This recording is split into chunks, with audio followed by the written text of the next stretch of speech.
जय गुरु जी। गुरु जी के चरणों में कोटि कोटि प्रणाम, अनंतम शुक्राना हमारे प्यारे गुरु जी को। संगत जी, हमने कल फिनिश किया था अध्याय 17वां। आज हम पढ़ेंगे अध्याय 18। इसमें हम पढ़ेंगे जी आज रुद्र की नेत्राग्नि से काम का भस्म होना, रति का विलाप, देवताओं की प्रार्थना से शिव का काम को द्वापर में प्रद्युम्न रूप से नूतन शरीर की प्राप्ति के लिए वर देना और रति का शंबर नगर में जाना। ब्रह्मा जी कहते हैं, मुने काम अपने साथी वसंत आदि को लेके वहां पहुंचा। उसने भगवान शिव पर अपने बाण चलाए। तब शंकर जी के मन में पार्वती के प्रति आकर्षण होने लगा और उनका धैर्य छूटने लगा। वो अपने धैर्य का ह्रास होता देख महायोगी महेश्वर अत्यंत विस्मित हो मन ही मन इस प्रकार चिंतन करने लगे। शिव बोले, मैं तो उत्तम तपस्या कर रहा हूँ, उसमें विघ्न कैसे आ गए? किस कुकर्मी ने यहाँ मेरे चित्त में विकार पैदा कर दिया? इस तरह विचार करके सत्पुरुषों के आश्चर्यदाता महायोगी परमेश्वर शिव शंका युक्त हो संपूर्ण दिशाओं की ओर देखने लगे। उसी समय वाम भाग में बाण खींचे खड़े हुए काम पर उनकी दृष्टि पड़ी। वह मूढ़चित्त मदन अपने शक्ति के घमंड में आकर पुनः अपने बाण छोड़ना ही चाहता था। नारद, इस अवस्था में काम पर दृष्टि पड़ते ही परमात्मा गिरीश को तत्काल रोष चढ़ाया। मुने, उधर आकाश में बाण सहित धनुष लिए खड़े हुए काम ने भगवान शंकर पर अपना अमोघ अस्त्र छोड़ दिया, जिसका निवारण करना बहुत कठिन था। परंतु परमात्मा शिव पर वह अमोघ अस्त्र भी व्यर्थ हो गया। कुपित हुए परमेश्वर के पास जाते ही शांत हो गया। भगवान शिव पर अपने अस्त्र के व्यर्थ हो जाने पर मनमत काम को बड़ा भय हुआ। भगवान मृत्युंजय को सामने देखकर वह कांप उठा और इंद्र आदि समस्त देवताओं का स्मरण करने लगा। मुनि श्रेष्ठ अपना प्रयास निष्फल हो जाने पर काम भय से व्याकुल हो उठा।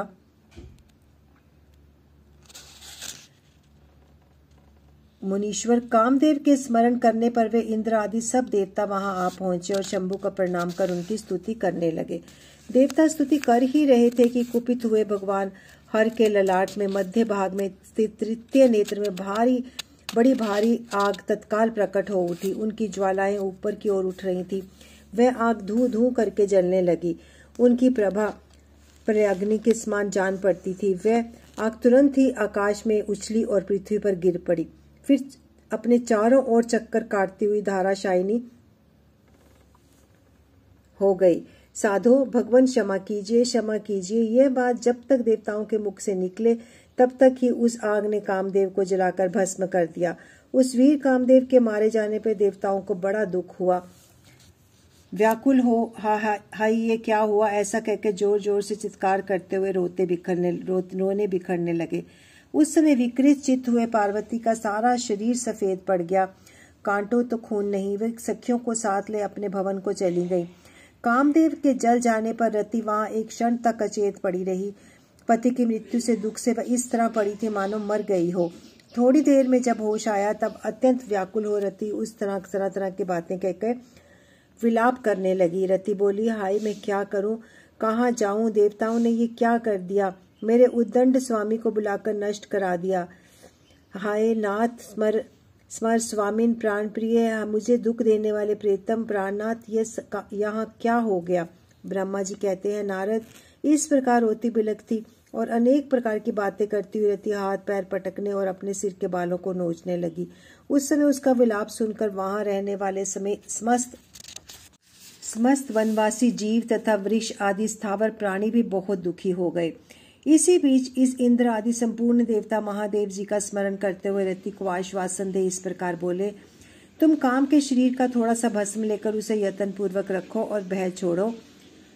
हम सबके स्वामी महादेव जी कामदेव को पुनः जीवित कर देंगे और तुम फिर अपने प्रियतम को प्राप्त कर लोगी। कोई किसी को ना सुख देने वाला है ना कोई दुख देने वाला है। सब लोग अपनी अपनी करनी का फल भोगते हैं। तुम देवताओं को दोष देकर व्यर्थ ही शोक करती हो। इस प्रकार रति को आश्वासन दे सब देवता भगवान शिव के पास आए और उन्हें भक्ति भाव से प्रसन्न करके बोले, भगवान शरणागत वत्सल महेश्वर, आप कृपा करके हमारे इस शुभ वचन को सुनिए। हे शंकर, आप कामदेव की करतूत पर भली भांति प्रसन्नता पूर्वक विचार कीजिए। महेश्वर, काम ने जो यह कार्य किया है इसमें इसका कोई स्वार्थ नहीं था। दुष्ट तारकासुर से पीड़ित हुए हम सब देवताओं ने मिलकर उससे यह काम करवाया था। हे नाथ शंकर, इसे आप अन्यथा ना समझें। सब कुछ देने वाले देव गिरीश सदी साध्वी रति अकेली अति दुखी होकर विलाप कर रही है। आप उसे सांत्वना दें। शंकर, यदि उस क्रोध के द्वारा आपने कामदेव को मार डाला तो हम यही समझेंगे कि आप देवताओं से ही समस्त प्राणियों का अभिसंहार कर डालना चाहते हैं। रति का दुख देखकर देवता नष्ट प्राय हो रहे हैं, इसलिए आपको रति का दुख शोक दूर कर देना चाहिए।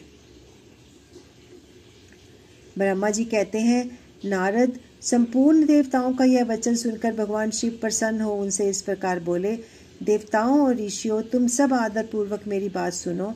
मेरे क्रोध से जो कुछ हो गया है वह तो अन्यथा नहीं हो सकता, तथापि रति का शक्तिशाली पति कामदेव अभी तक अनंग शरीर रहित रहेगा, जब तक रुक्मिणीपति श्री कृष्ण का धरती पर अवतार नहीं हो जाता। जब श्री कृष्ण द्वारका में रहकर पुत्रों को उत्पन्न करेंगे, तब वे रुक्मिणी के गर्भ से काम को भी जन्म देंगे। उस काम का ही नाम उस समय पुरुदमन होगा, इसमें संशय नहीं है। उस पुत्र के जन्म लेते ही शंभरासुर उसे हर लेगा। हरण के पश्चात दानव शिरोमणि शंबर उस शिशु को समुद्र में डाल देगा। फिर वह मूढ़ उसे मरा हुआ समझकर अपने नगर को लौट जाएगा। रते, उस समय तक तुम्हें शंभरासुर के नगर में सुख पूर्वक निवास करना चाहिए, वही तुम्हें अपने प्रति प्रद्युम्न की प्राप्ति होगी। वहां तुमसे मिलकर काम युद्ध में शंभरासुर का वध करेगा और सुखी होगा। देवताओं, प्रद्युम्न नामधारी काम अपनी कामनी रति को तथा शंभरासुर के धन को लेकर उसके साथ पुनः नगर में जाएगा। मेरा यह कथन सर्वथा सत्य होगा। ब्रह्मा जी कहते हैं, नारद, भगवान शिव की यह बात सुनकर देवताओं के चित्त को कुछ उल्लास हुआ और वे उन्हें प्रणाम करके दोनों हाथ जोड़कर विनीत भाव से बोले। देवताओं ने कहा, देव देव महादेव, करुणा सागर, हे प्रभु, आप कामदेव को शीघ्र जीवन दान दे तथा रति के प्राणों की रक्षा करें। देवताओं की यह बात सुनकर सबके स्वामी करुणा सागर परमेश्वर शिव पुनः प्रसन्न होकर बोले, देवताओं, मैं बहुत प्रसन्न हूँ। मैं काम को सबके हृदय में जीवित कर दूंगा। वह सदा मेरा गण होकर विहार करेगा। अब अपने स्थान को जाओ, मैं तुम्हारे दुख का सर्वथा नाश कर दूंगा। ऐसा कहकर रुद्रदेव उस समय स्तुति करने वाले देवताओं के देखते देखते अंतर ध्यान हो गए। देवताओं का विस्मय दूर हो गया और वे सब के सब प्रसन्न हो गए। हे मुने, तदंतर रुद्र की बात पर भरोसा करके स्थिर रहने वाले देवता रति को उनका कथन सुनाकर आश्वासन दे अपने अपने स्थान को चले गए। मुनीश्वर, काम पत्नी रति शिव के बताए हुए शंभर नगर को चली गई तथा रुद्रदेव ने जो बताया था उसकी प्रतीक्षा करने लगी। अध्याय 18 और 19 की समाप्ति। संगत जी, शुरू कर रहे हैं अध्याय 20वां 20। ब्रह्मा जी का शिव की क्रोधाग्नि को वानल की संज्ञा दे समुद्र में स्थापित करके संसार के भय को दूर करना, शिव के विरह से पार्वती का शोक तथा नारद जी के द्वारा उन्हें तपस्या के लिए उपदेश पूर्वक पंचाक्षर मंत्र की प्राप्ति।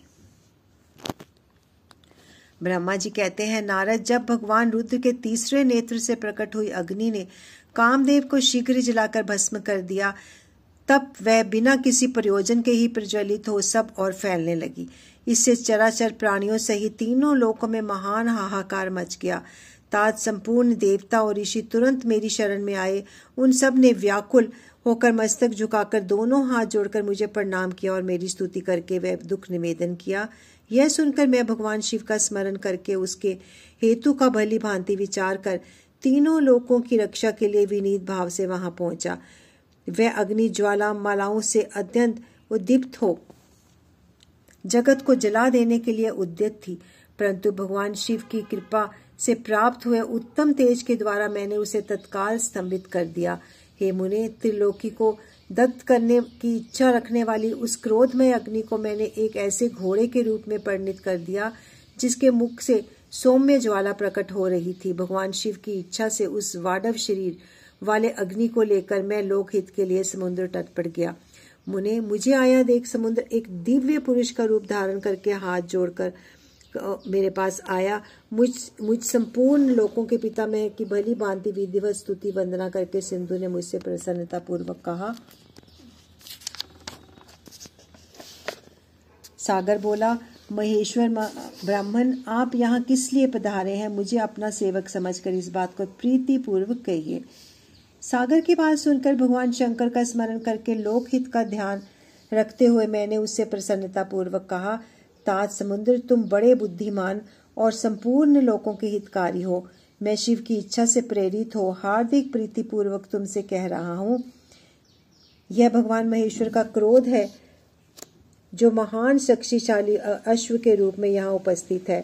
यह कामदेव को दग्ध करके तुरंत ही संपूर्ण जगत को भस्म करने के लिए उद्यत हो गया था। यह देखकर पीड़ित हुए देवताओं की प्रार्थना से मैं संकेश्वर इच्छावश वहां गया और इस अग्नि को स्तंभित किया। फिर इसने घोड़े का रूप धारण किया और इसे लेकर मैं यहाँ आया। जलाधार, मैं जगत पर दया करके तुम्हें यह आदेश दे रहा हूँ, इस महेश्वर के क्रोध को जो वाडव का रूप धारण करके मुख से ज्वाला प्रकट करता हुआ खड़ा है, तुम प्रलय काल पर्यंत धारण किए रहो।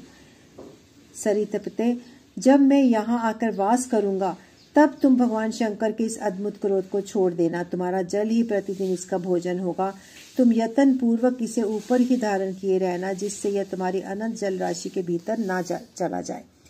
ब्रह्मा जी कहते हैं, नारद, मेरे ऐसा कहने पर समुद्र ने रुद्र की क्रोधाग्नि रूप वडवानल को धारण करना स्वीकार कर लिया और दूसरे के लिए असंभव था। तदंतर वह वडवाग्नि समुद्र में प्रविष्ट हुई और ज्वालामालाओं में प्रदीप्त हो सागर की जल राशि का दहन करने लगी। मुनि, इससे संतुष्टित हो मैं अपने लोक को चला आया और दिव्य रूपधारी समुद्र मुझे प्रणाम करके अदृश्य हो गया। महामुने, रुद्र की इस क्रोधाग्नि के मध्य से छूटकर संपूर्ण जगत स्वस्था का अनुभव करने लगा और देवता तथा मुनि सुखी हो गए। ब्रह्मा जी कहते हैं, नारद बोले, दयानिधे मदन, दहन के पश्चात गिरिजा नंदिनी पार्वती देवी ने क्या किया? वे अपनी दोनों सखियों के साथ कहाँ गई? यह सब मुझे बताइए। ब्रह्मा जी कहते हैं, भगवान शंकर के नेत्र से उत्पन्न हुई आग ने जब कामदेव को दग्ध कर दिया, तब वहां महान अद्भुत शब्द प्रकट हुआ, जिससे सारा आकाश गूंज उठा। उस महान शब्द के साथ ही कामदेव को दग्ध हुआ देख भयभीत और व्याकुल हुई पार्वती दोनों सखियों के साथ अपने घर चली गई। उस शब्द से परिवार सहित हिमवान भी बड़े विस्मय में पड़ गए और वहां गई हुई अपनी पुत्री का स्मरण करके उन्हें बड़ा क्लेश हुआ। इतने में ही पार्वती दूर से आती हुई दिखाई दी। वे शंभु के वीर्य से रो रही थी। अपनी पुत्री को अत्यंत विहल हुआ देख शैलराज हिमवान को बड़ा शोक हुआ और वे शीघ्र उसके पास आ पहुंचे। फिर हाथ से उसकी दोनों आंखें पोंछकर बोले, शिवे, डरो मत, रो मत। ऐसा कहकर अंचेश्वर हिमवान ने अत्यंत विहल हुई पार्वती को शीघ्र ही गोद में उठा लिया और सांत्वना देते हुए अपने घर ले गए। कामदेव का दाह करके महादेव जी अदृश्य हो गए थे। अतः उनके विरह से पार्वती अत्यंत व्याकुल हो उठी थी। उन्हें कहीं भी सुख शांति नहीं मिलती थी।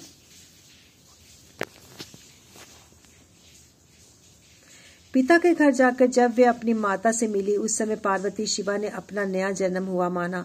वे अपने रूप की निंदा करने लगी और बोली, हाय मैं मारी गई। सखियों के समझाने पर भी गिरिजा कुमारी कुछ समझ नहीं पाती थी। वे सोते जागते, खाते पीते, नहाते धोते, चलते फिरते, सखियों के बीच में खड़े होते हुए भी कभी किंचित मात्र भी सुख का अनुभव नहीं करती थी। मेरे स्वरूप को तथा जन्म कर्म को भी धिक्कार है, ऐसा कहती हुई वे सदा महादेव जी की प्रत्येक चेष्टा का चिंतन करती थी। इस प्रकार पार्वती भगवान शिव के विरह से मन ही मन अत्यंत क्लेश का अनुभव करती और किंचित मात्र भी सुख नहीं पाती थी।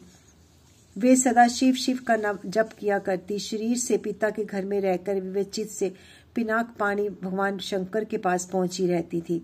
तात, शिवा शोक मग्न हो बार बार मूर्छित हो जाती थी। शैलराज हिमवान, उनकी पत्नी मेनका तथा उनके मैनाक आदि सभी पुत्र जो बड़े उदार चेता थे, उसे सदा सांत्वना देते रहते थे, तथापि वे भगवान शंकर को भूल ना सकी। बुद्धिमान देवऋषि तदंतर एक दिन इंद्र की प्रेरणा से इच्छा अनुसार घूमते हुए तुम हिमालय पर्वत पर आए। उस समय महात्मा हिमवान ने तुम्हारा स्वागत सत्कार किया और कुशल मंगल पूछा।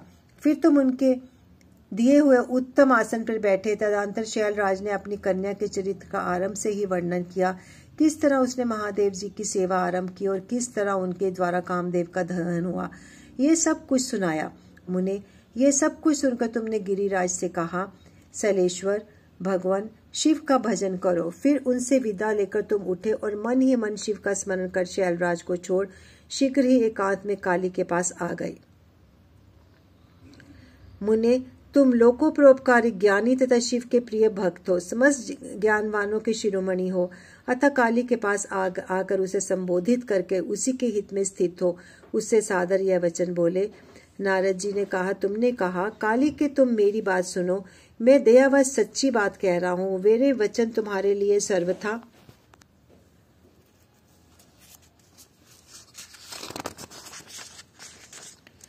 हितकर, निर्दोष तथा उत्तम काम्य वस्तुओं को देने वाला होगा। तुमने यहाँ महादेव जी की सेवा अवश्य की थी, परंतु वह बिना तपस्या के गर्भयुक्त होकर की थी। दीनों पर अनुग्रह करके तुमने शिव ने तुम्हारे उसी गर्व को नष्ट किया है। शिवे तुम्हारे स्वामी महेश्वर विरक्त और महायोगी हैं। उन्होंने केवल कामदेव को जलाकर जो तुम्हें सकुशल छोड़ दिया है, उससे यही कारण है कि वे भगवान भक्त वत्सल हैं। अतः तुम उत्तम तपस्या में संलग्न हो चिरकाल तक महेश्वर की आराधना करो।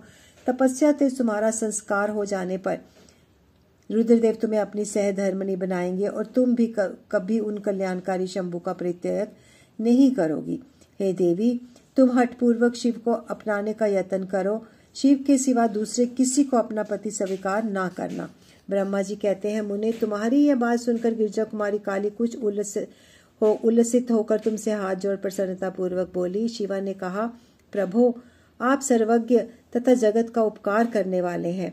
हे मुने, मुझे रुद्रदेव की आराधना के लिए कोई मंत्र दीजिए। ब्रह्मा जी कहते हैं, नारद, पार्वती का यह वचन सुनकर तुमने पंचाक्षर शिव मंत्र नमः शिवाय का उसे विधि पूर्वक उपदेश दिया। साथ ही उस मंत्र राज में श्रद्धा उत्पन्न करने के लिए तुमने उसका सबसे अधिक प्रभाव बताया। नारद बोले, देवी, इस मंत्र का परम अद्भुत प्रभाव सुनो। इससे श्रवण मात्र से भगवान शंकर प्रसन्न हो जाते हैं। यह मंत्र सब मंत्रों का राजा और मनोवांछित फल को देने वाला है। भगवान शंकर को बहुत ही प्रिय है तथा साधक के भोग और मोक्ष देने में समर्थ है। सौभाग्यशालिनी, तुम मंत्र का विधि पूर्वक जप करने से तुम्हारे सारे आधारित हुए भगवान शिव अवश्य और शीघ्र तुम्हारी आंखों के सामने प्रकट हो जाएंगे। हे शिवे, शोच संतोषादि नियमों से तत्पर रहकर भगवान शिव के स्वरूप का चिंतन करती हुई तुम पंचाक्षर मंत्र का जप करो। इसमें आराध्य देव शिव शीघ्र ही संतुष्ट होंगे। हे साध्वी, इस तरह तपस्या करो। तपस्या से महेश्वर वश में हो सकते हैं। तपस्या से ही सबको मनोवांछित फल की प्राप्ति होती है, अन्यथा नहीं। ब्रह्मा जी कहते हैं, नारद, तुम भगवान शिव के प्रिय भक्त इच्छा अनुसार विचरने वाले हो। तुमने काली से उपयुक्त बात कहकर देवताओं के हित में तत्पर हो स्वर्ग लोक को प्रस्थान किया। तुम्हारी बात सुनकर उस समय पार्वती बहुत प्रसन्न हुई। उन्हें परम उत्तम पंचाक्षर मंत्र प्राप्त हो गया था। अध्याय 21 की समाप्ति। संगत जी यहीं पर विराम देते हैं आज अपने शिव पुराण के पाठ को, और गुरु जी से सादर अनुमति चाहते हैं अपने पाठ को विराम देने की। ओम नमः शिवाय। शिव जी सदा सहाय। ओम नमः शिवाय। गुरु जी सदा सहाय। गुरु जी के चरणों में कोटि कोटि नमन। अनंतम शुक्राना गुरु जी आपके चरणों में। थैंक यू सो मच गुरु जी। शुक्राना शुक्राना शुक्राना।